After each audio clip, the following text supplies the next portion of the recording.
سے پہاڑوں کے بارے میں پوچھتے ہیں کہ قیامت میں ان کا کیا بنے گا؟ جواب میں کہہ دو کہ میرا پروردگار ان کو دھول کی طرح اڑا دے گا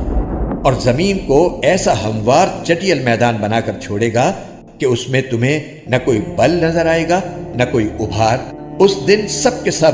منادی کے پیچھے اس طرح چلے آئیں گے کہ اس کے سامنے کوئی ٹیڑھ نہیں دکھا سکیں گے، اور خدا رحمان کے آگے تمام آوازیں دب کر رہ جائیں گی، چنانچہ تمہیں پاؤں کی سرسراہٹ کے سوا کچھ سنائی نہیں دے گا۔ اس دن کسی کی سفارش کام نہیں آئے گی سوائے اس شخص کی سفارش کے جسے خدا رحمان نے اجازت دے دی ہو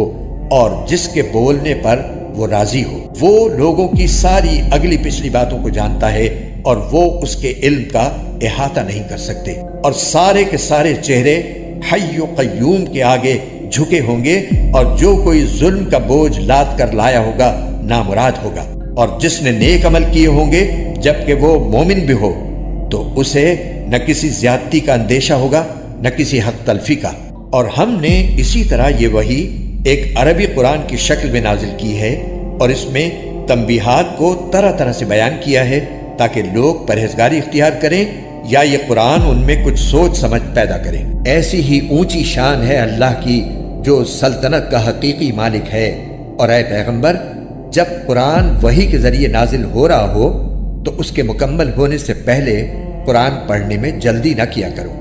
اور یہ دعا کرتے رہا کرو کہ میرے پروردگار مجھے علم میں اور ترقی عطا فرما۔ اور ہم نے اس سے پہلے آدم کو ایک بات کی تاکید کی تھی، پھر ان سے بھول ہو گئی اور ہم نے ان میں عزم نہیں پایا۔ یاد کرو